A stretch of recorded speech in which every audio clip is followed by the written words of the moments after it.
Everyone. Welcome again to another episode of Chidera's Corner. It is I, your lovely host, Chidera. And here with us today, we have an amazing guest. Goes by the name of Coach Chris. And here he is. Welcome.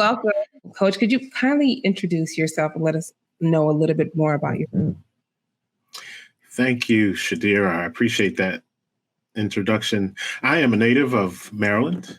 I grew up in Montgomery County and educated in the public schools of Montgomery County. I went to a historically Black college in Dallas, Texas, Bishop College.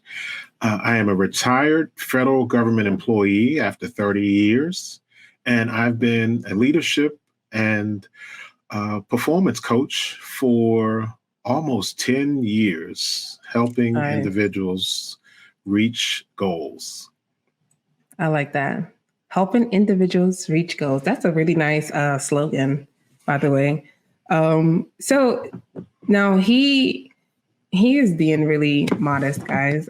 He's a phenomenal coach, and he has been working with me personally, and I've been seeing tremendous changes, or rather tremendous impact in my personal life in terms of, with coaching and working with him. So thank you again for accepting to be on here with me. My pleasure. Likewise. So let's start with what exactly is coaching? And because when I used to think of coaching, I used to think of it as therapy. A lot of people may misunderstand and define the two.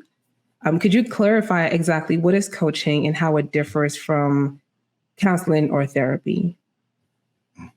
Absolutely.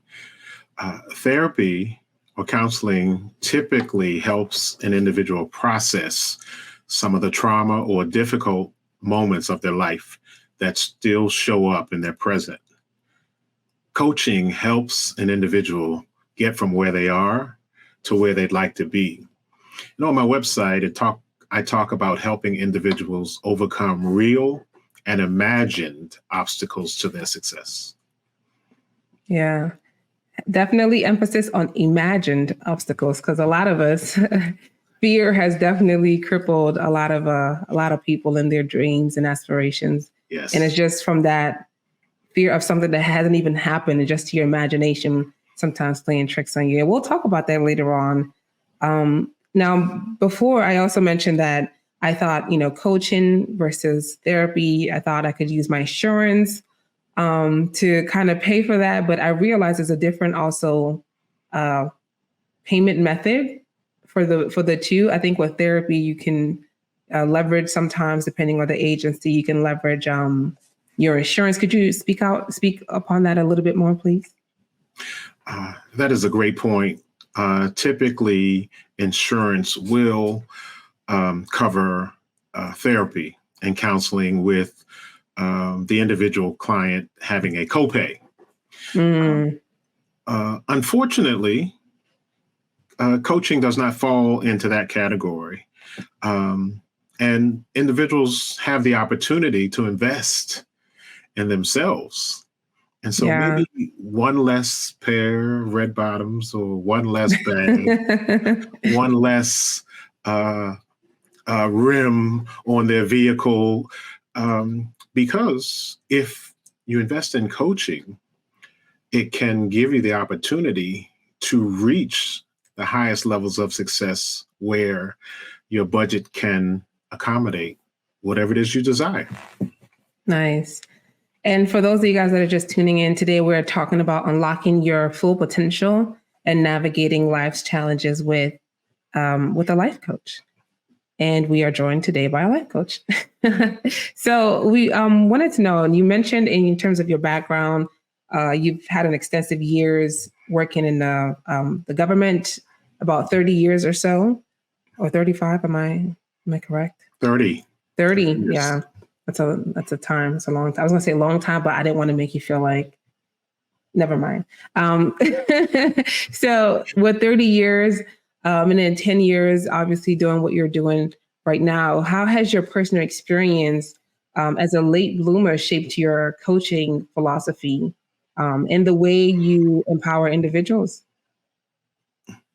I'm excited to engage clients to help them clarify their values and their goals and ultimately reach the desired level of success. As a late bloomer, I was actually closer to 50 before I realized that there was nothing wrong with me, that I possess gifts and talents that could impact others in a positive way. And my desire now is to engage and help others realize that sooner rather than later. Yeah. I bet that imagine piece right there when you mentioned earlier definitely impacted you as well, huh? That sounds a whole lot like coaching, Chidera. I just want you to know. You're absolutely right. Awesome. So how does coaching work exactly? What makes it stand out from, the rest in terms of fostering personal and professional growth? Yeah. So as coaches, we believe that each client is whole and healthy, and there's nothing wrong with them, that everything that they need is within.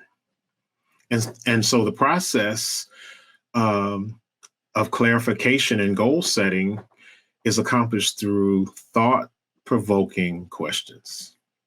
So we use questions to help elicit the information that the client already has within. Nice. And I love that you mentioned that, because recently we've been working together and you showed me, you actually taught me a perfect example on how to actually learn to, first of all, being attentive and thoroughly listening to, for instance, if I have a friend that comes to me to vent, okay, understanding the difference between I'm coming to you to vent, I'm not looking for a solution, and then I'm coming to you to talk and figure out a solution. And once you identify that, obviously you have to be attentive and listening intentionally. And once you identify, okay, my friend needs my help, and you don't necessarily, maybe you don't want to carry on a new burden of, going home and now having to figure out a solution for your friend. You can even help your friend by asking them questions, right? And one of the examples you shared, go ahead and if you mind to share a little bit more about that. You were doing so well. Oh yeah. So I think one of the examples you shared was, I would ask my friend, for example, what happened? They'll tell me what happened. Maybe how that make you feel, express their feelings and emotion. So what do you think you're going to do about it? Like, what do you think is your next step? And it definitely helped me out as a person, because I'm always on my problem solver mode. I have my hat on as a problem solver, number one. And so not knowing and not being intentional in like literally listening to the problems that my friends may come to me for or with, I just spit out straight up solutions. Okay, you should do this, and let's sign up for this class, and let's do this, and apply for jobs on the weekend, and we can quit our jobs together. And then it's like more burden on me, because now I've committed to doing something that I didn't even think about it thoroughly. And that's probably not even what, my friend may have wanted as well. So, yeah. No, thank you. Excellent. Yeah. You're a great student. and here's what I would add. I think I may have shared that sometimes our desire is to help. Yeah. But being so overly enthusiastic sometimes causes us to enable or to create a dependency, or cause an individual not to realize that they have the capacity to meet their own needs. So that's where listening and engaging from a healthy perspective, because it's not always our responsibility to save someone. So, but you're a great study, and you're doing extremely well with just the few conversations that we've had. Oh, thank you. Appreciate that. Thank you so much. And just while we're on the subject, a lot of the people that watch our shows are like, people that are into entrepreneurship, or they're trying to get that financial freedom through endeavors of entrepreneurial endeavors or so. How do you think this impacts them? People, because entrepreneurs are typically like on their toes, they want to solve a problem, whether their primary reason of solving the problem is to make money or actually to solve the problem and help people, regardless of that underlying purpose and intention. How do you think, this would impact, the entrepreneurs that are watching? Great question. So coaching would help them clarify their goals, but Nice. also clarify their values and help them really clarify what they hope to get from financial success. Because sometimes they want a feeling. Sometimes they want to impress. Sometimes they are thinking money will solve something that ultimately it doesn't solve. Right. And so if success is going to make me more confident, we can do some exercises that make them feel confident in a session. And now they feel confident even though their bank account hasn't changed. That's a nice one. Okay.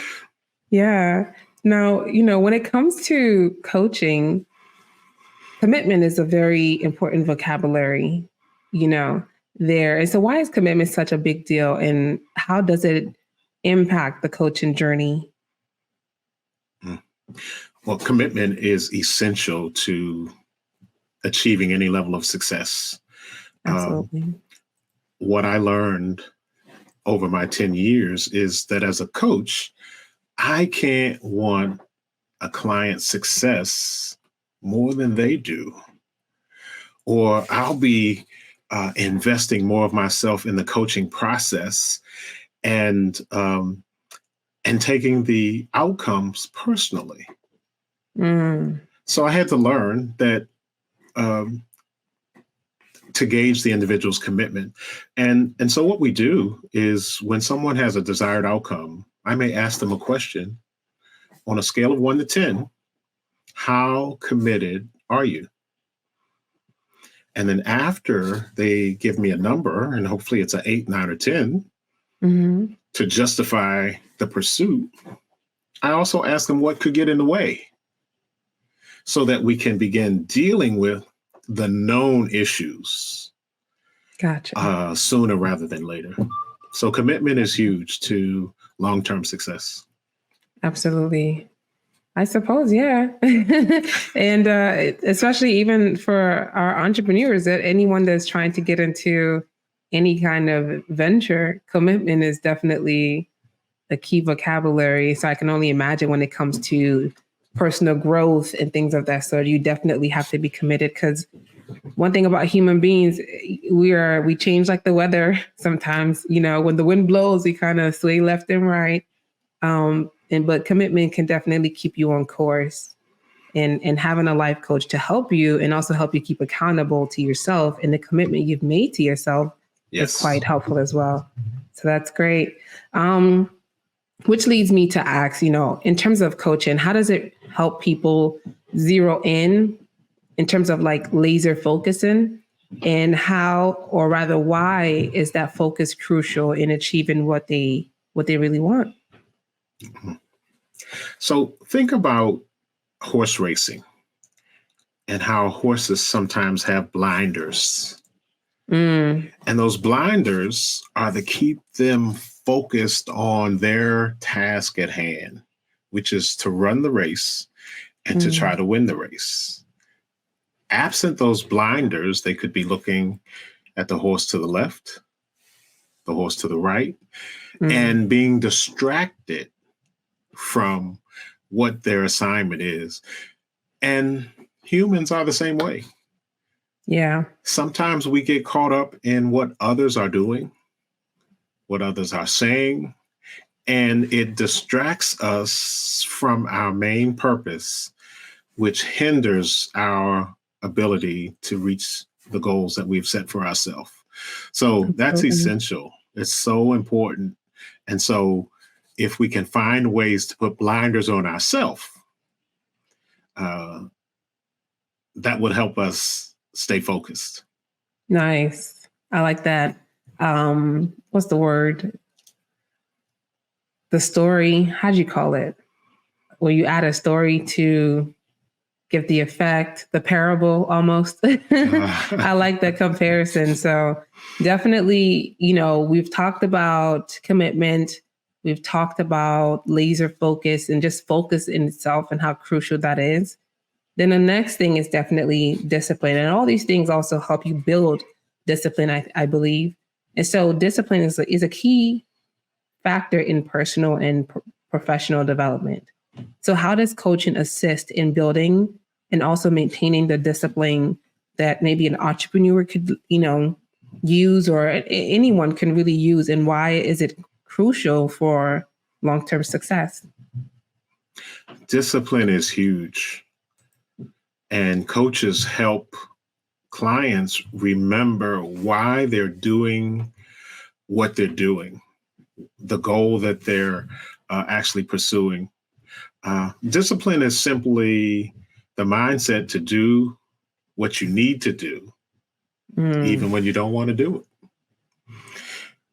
When the weather's bad and we don't feel like going out, or when we need to run, go to the gym and exercise when we don't feel like going, because Absolutely. We have a goal in mind. So absent the discipline, it's extremely difficult to reach our goals. Absolutely. And I think even as an entrepreneur, discipline is going to be one of your best attributes or skills. I don't even know what to call it per se, but it's just going to be one of those important things that you have to, or one has to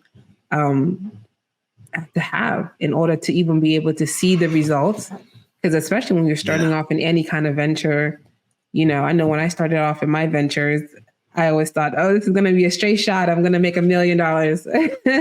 And like 3 years later, I'm still trying to crawl up to like a certain amount a month, And so discipline has definitely, I should say the lack of discipline for me has, right. Because I hadn't disciplined myself in terms of, and which affected my commitment to myself and my businesses, which also impacted my focus. Like my focus, all of that, all three of those things kind of correlate with each other.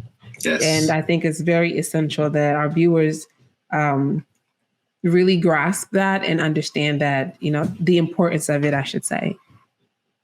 So yes. Yes. And on that topic, what coaching does is really highlight the mental aspect of success. Nice. And so when we implement focus and discipline and other things from a mental standpoint, that's the hardest part. And so if we can create a routine, or if we can create whatever we need that keeps us on task, whether we want to feel like it or not, then that's what gets us to the ultimate goal. Nice. And then when you have the commitment to yourself and you have that focus, that laser focus, and then you've built some discipline, you then have to set boundaries. Or even as you're doing that, you need to set boundaries, obviously. And setting boundaries is a very difficult thing to do for most humans, but it's extremely important in all aspects of life. And how does coaching really, in your own words, how does coaching help in assisting, or rather establishing and respecting boundaries, for both personal and professional? Wow, great question. As a coach, I get to remind individuals, whether it's for their personal life or for their professional life, that no is a complete sentence.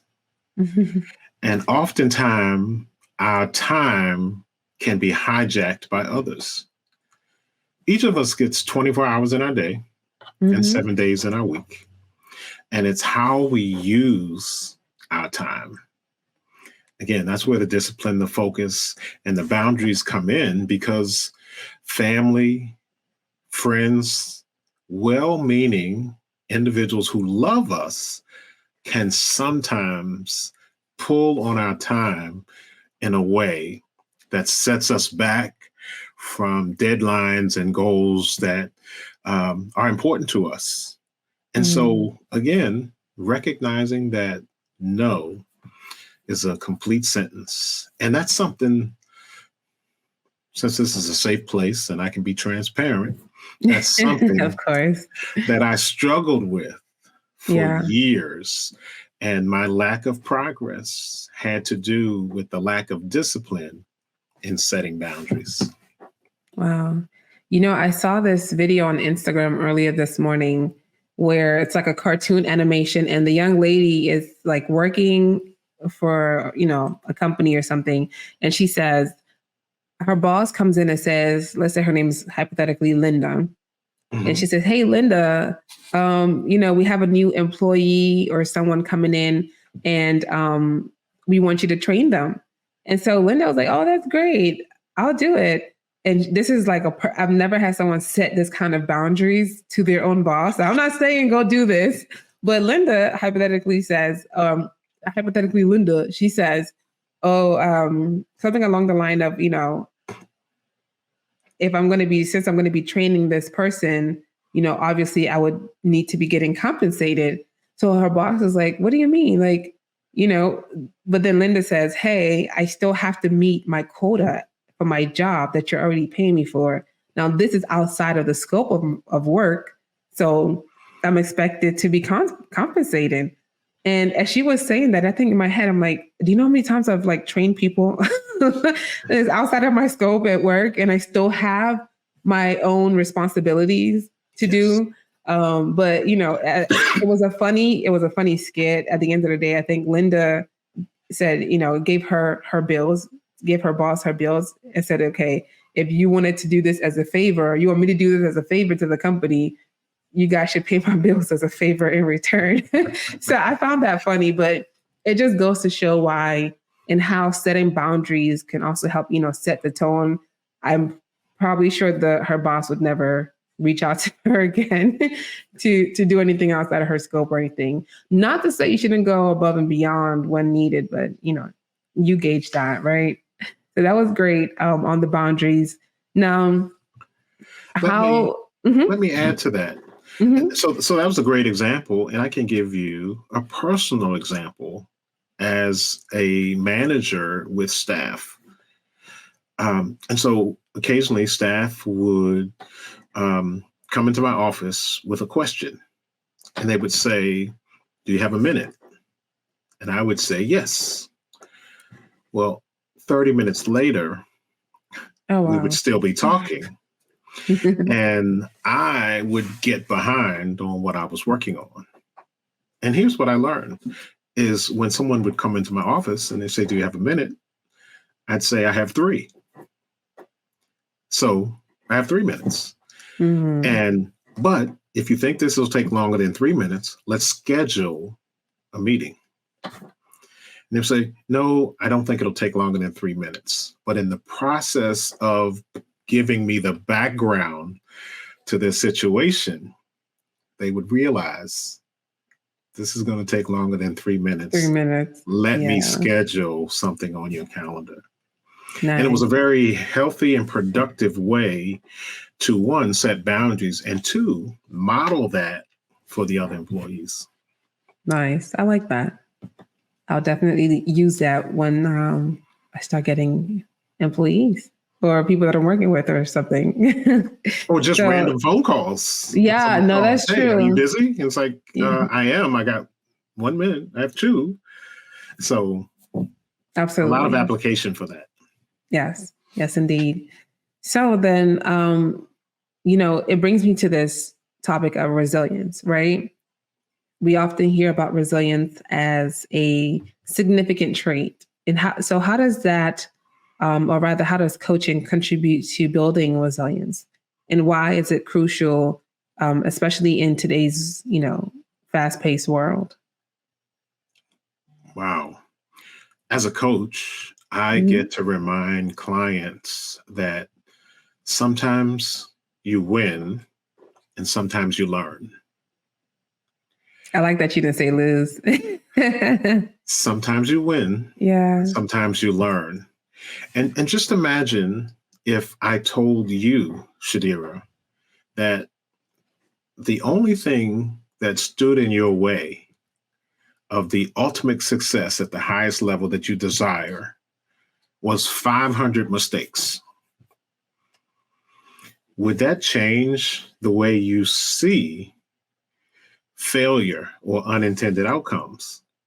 Because you would chase that, because Mhm. in each instance you would be learning, Yeah. and then you would grow, and then you would learn, and then you would grow. And ultimately, that's the individuals that we can think of who are at the top of their profession had unintended consequences or failures before they were successful. Mm. And the only thing that they did was try one more time than they failed. Nice. Yeah, that's And true. no one talks about the failures. Wow. No, this is great. And conversation is going really great. But I wanted to take a quick pause for run of commercial, and we will be back, ladies and gentlemen,